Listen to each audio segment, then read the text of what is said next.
Alors, nous sommes en live, donc j'attends de voir que quelqu'un nous dise que ça passe bien. Donc, ouais, super. Bonsoir Mélie, vraiment une fidèle. Je te remercie de ta présence. À chaque fois, tu es là, donc c'est vraiment sympa. Alors, bonsoir à chacune et chacun d'entre vous. Bonsoir Rebecca. Donc, je suis très heureuse de vous retrouver pour ce petit talk show. Alors, je vais bientôt passer la parole à Katia, mais tout d'abord, j'aimerais vous prévenir que Katia a des gros problèmes de connexion. Son ordinateur doit être allergique à StreamYard et de temps en temps, ça se met à faire un bruit infernal. Honnêtement, on ne s'entend plus. Donc, si jamais ça arrive, eh bien, ne vous inquiétez pas, nous avons un repli. Je l'appellerai au téléphone pour pouvoir continuer cette petite interview. Ce serait quand même dommage qu'elle ne puisse pas nous donner son super témoignage. Alors, avant de laisser la parole, je me présente pour celles et ceux qui ne me connaissent pas en une phrase. Donc, je m'appelle Christine Chambreau. Après avoir été de nombreuses années institutrice, puis assistante maternelle, eh bien, depuis maintenant 8 ans, je suis entrepreneur dans le bien-être et j'ai choisi ma mission. Pour moi, c'est celle d'aider les personnes qui le souhaitent à améliorer ou retrouver leur forme physique et ou financière. Alors, Katia, merci beaucoup d'avoir répondu présente, en plus malgré tes problèmes de connexion. Merci à toi, Christine, pour l'invitation. Alors, sans plus attendre, le son étant très bien, peux-tu nous expliquer justement ton domaine professionnel? Eh bien, je suis spécialisée dans la vidéo. Non, ça marche pas. Ok. Hop.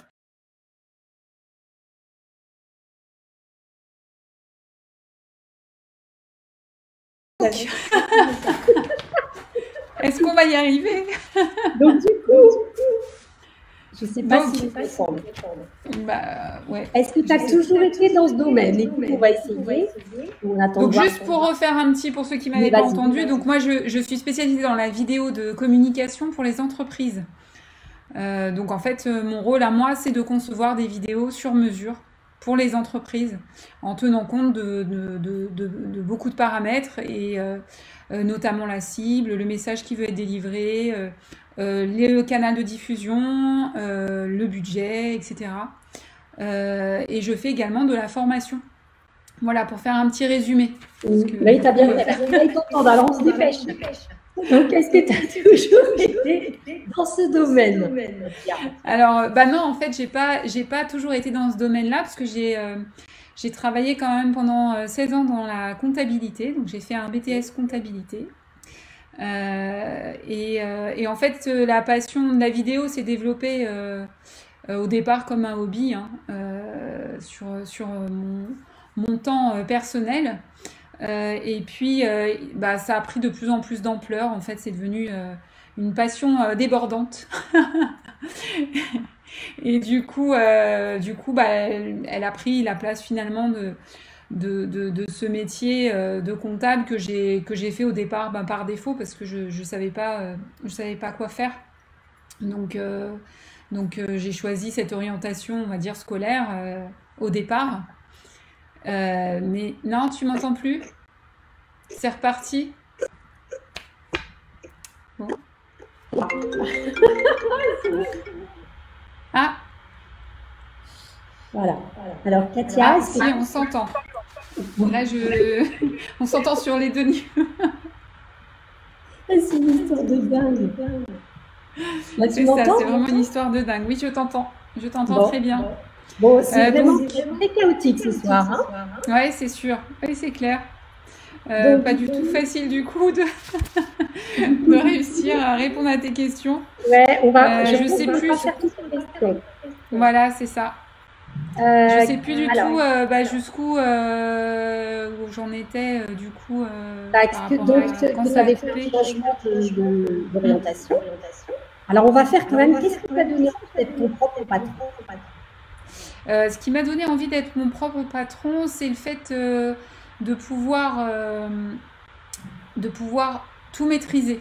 C'est-à-dire pas être cantonné à une seule tâche comme on peut l'être en entreprise ou avoir que certaines responsabilités. Moi, ce qui m'intéressait, c'est vraiment de maîtriser toute la chaîne, en fait, d'être vraiment en contact, à la fois en contact avec le client, d'être là pour l'accompagner, d'être là tout au long du projet, en fait. Et pas que à un seul niveau où on me dise finalement ce que j'ai à faire. Et donc de pouvoir vraiment être dans la création, voilà, tout ça. Bah oui, ça se comprend. Hein. Et alors, est-ce que c'est facile tous les jours? Bah non, je pense que de toute façon la réponse, déjà, je pense que la plupart des gens la connaissent. Hein. C'est pas facile de toute façon d'être chef d'entreprise, mais on va dire c'est la vie en général hein, qui est pas... voilà, il y a des hauts et des bas, c'est la même chose hein, que dans la vie de manière courante. Donc, mais c'est vrai qu'il y a un peu plus de difficultés dans le sens où déjà quand on est entrepreneur indépendant, on va dire, on est souvent seul. Donc cette solitude, elle est pas forcément facile. Je parle de solitude plus dans les prises de décision, dans les choix qu'on peut faire, dans les stratégies, etc. Et donc ce qui est important, je pense, pour réussir à que ce soit pas trop difficile, moins difficile en tout cas, c'est souvent d'être accompagné finalement. Moi, j'ai la chance d'être bien entourée, d'avoir mon mari qui me soutient énormément dans tout ce que je peux faire, qui est là pour me conseiller aussi, me donner son avis, et qui est toujours dans cette bienveillance, on va dire, parce qu'il est chef d'entreprise lui aussi, donc il comprend très bien ce que c'est. Voilà, on a fait ce choix tous les deux, donc voilà, il est toujours là pour me soutenir. Donc j'ai cette chance-là, mais je suis bien consciente de toute façon que c'est pas évident pour tout le monde d'avoir ça, donc il faut surtout, je pense, être bien entouré et bien accompagné. Si c'est pas par les proches ou par la famille, peut-être de faire le choix d'être accompagné par un professionnel, mais en tout cas, on ne peut pas, en étant indépendant, rester seul. Je pense que c'est ça qui est le plus dur finalement en tant que entrepreneur. Et pas que femme, hein, c'est homme aussi, hein, c'est pareil. La problématique, elle est la même. Donc Mélie nous dit c'est un gros avantage de l'entrepreneuriat de pouvoir tout faire à tout. Et oui, bien s'entourer, je pense que c'est capital. Ouais, tout à fait. D'accord avec toi. Alors, penses-tu que l'entrepreneuriat féminin a une spécificité? Une spécificité, en fait, que ce soit l'entrepreneuriat au féminin ou de toute manière la vie de salarié au féminin, dès qu'on a des responsabilités, etc., je ne vais pas dire c'est un peu plus dur, mais si, que pour les hommes, parce qu'on doit quand même toujours faire nos preuves, plus que les hommes dans le milieu professionnel. C'est peut-être plus ça la spécificité, en fait, garder, en fait, pouvoir en même temps rester une maman, une femme, et en même temps chef d'entreprise, et réussir à concilier tout ça. Je pense que c'est plus compliqué pour une femme que pour un homme. On a vu plusieurs casquettes. C'est ça, exactement. Ça, c'est clair. Tout à fait. Et qu'est-ce qui te paraît important de dire à celles qui voudraient démarrer aujourd'hui en entrepreneuriat? C'est déjà de bien se préparer. Je pense qu'aujourd'hui, quand on veut être auto-entrepreneur, c'est assez simple, hein. On a des démarches très rapides à faire sur Internet et on est auto-entrepreneur. Par contre, on n'est pas préparé forcément à être chef d'entreprise. On n'a pas forcément tous les conseils, tous les axes qu'on doit prendre en fait en tant que chef d'entreprise. Et donc c'est pour ça que c'est important de se préparer d'aller à la CCI, de se renseigner au maximum sur toutes les démarches, sur tout ce qu'on doit faire. Se préparer aussi par rapport à que ce soit un produit ou un service qu'on veut vendre. C'est vraiment se préparer dans le fait aussi que ça prend du temps, que tout ne se fait pas tout de suite, donc parfois il faut s'acharner, il faut être persuadé de ce qu'on fait et aller jusqu'au bout. Mais ce qui est important, je pense, avant tout, c'est de toujours garder à l'esprit de s'épanouir et de ne pas se laisser embarquer dans son entrepreneuriat et de prendre des axes qui sont plus les bons et finalement de subir tout ça plutôt que de le vivre pleinement. Parce que quand on choisit d'être chef d'entreprise, ce qui est important aussi, c'est vraiment de s'épanouir, je pense, au travers de ça. Ce qui n'est pas forcément facile, c'est pas évident tous les jours, de par les choix qu'on peut faire, de par tout ce qu'on peut mettre en place, et puis les aléas de la vie, voilà, on l'a vu avec le Covid. Les aléas. Voilà, c'est ça. On a vu que du coup, on doit faire face des fois à des choses qu'on n'avait pas prévues. C'est comment on les aborde et puis comment on arrive toujours à garder quand même l'axe de départ, de pas trop s'éloigner de ce qu'on voulait, ce qui nous animait au départ, pour continuer à nous épanouir quand même, malgré tout, toutes les difficultés. Alors, est-ce qu'en un mot ou une phrase, si je te demandais de définir l'entrepreneuriat féminin, qu'est-ce que tu dirais? Qu'est-ce que je dirais? Un peu ce que j'ai dit juste avant, c'est-à-dire que en tant que femme, ce qui a été important pour moi en tout cas, dans le fait de devenir chef d'entreprise, c'est vraiment de m'épanouir. J'ai fait avant un métier qui me plaisait pas, clairement, où je me levais tous les matins, de plus en plus avec le temps, avec beaucoup de mal. Voilà, je me tirais du lit. Donc c'était compliqué pour moi de faire un métier que j'aimais pas forcément.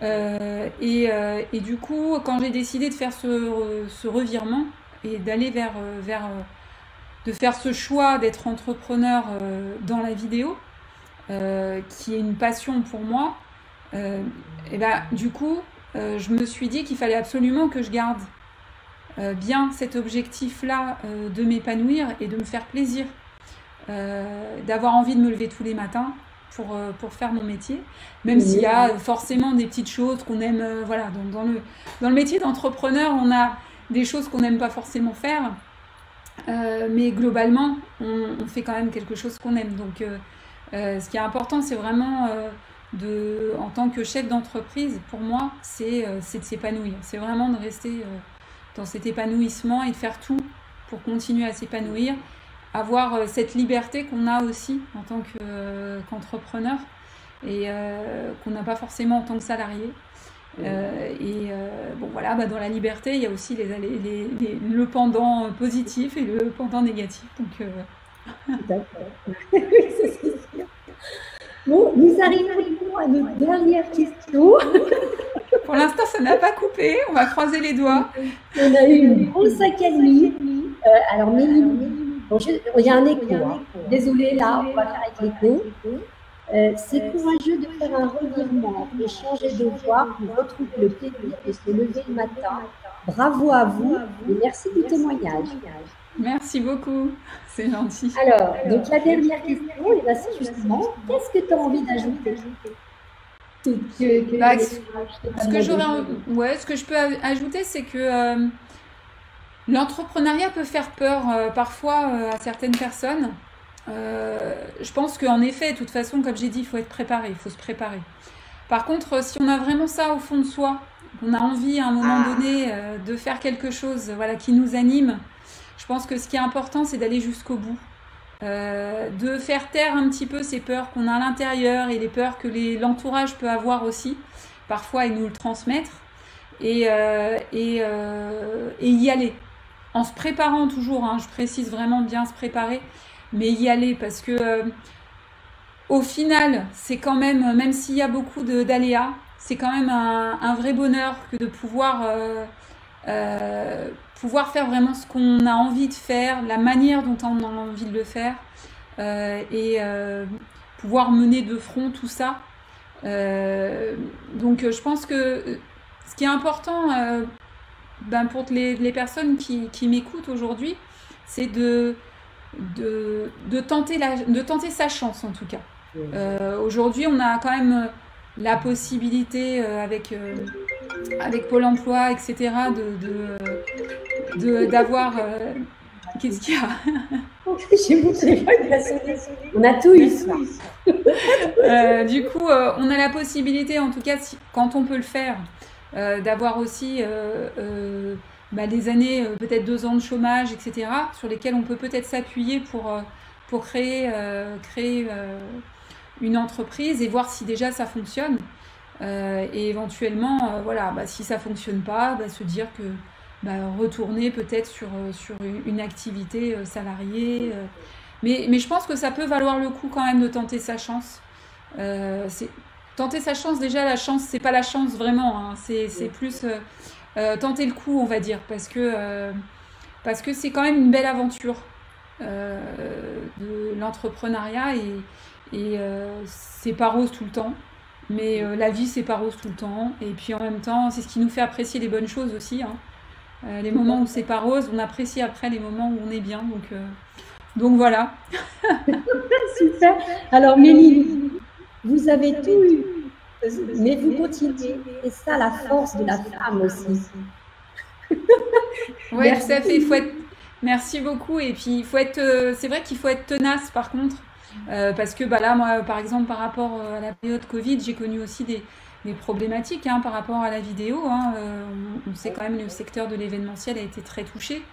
Et donc, ça m'a touchée aussi dans mon activité. Et toute la force qu'on peut avoir dans ces moments-là, c'est de se dire comment on peut réussir à remanier un peu son activité pour justement coller à la situation et réussir quand même à trouver des clients et à pouvoir continuer d'exercer l'activité. Donc c'est beaucoup des remises en question, etc. Et c'est positif aussi parce que les remises en question, c'est toujours, ça amène de nouvelles choses, on se renouvelle et du coup, c'est aussi positif. Ouais, on devient plus fort. Voilà, c'est ça exactement, tout à fait. Bon, eh bien, après ça a été très chaotique, mais nous sommes quand même arrivés à donner à peu près un témoignage. Ulrich nous dit être tenace dans l'adversité. C'est ça. Merci pour ce témoignage inspirant et motivant, Mélie. Merci beaucoup. Merci, un très grand merci, Katia. Merci à toi aussi, et puis de ta patience du coup par rapport à la problématique. On a réussi à trouver une petite solution. Voilà. Et puis merci à ceux qui nous regardez, parce que là vraiment, vous avez été. Merci beaucoup de votre patience, oui, à tous. Et désolée pour tous ces problèmes techniques.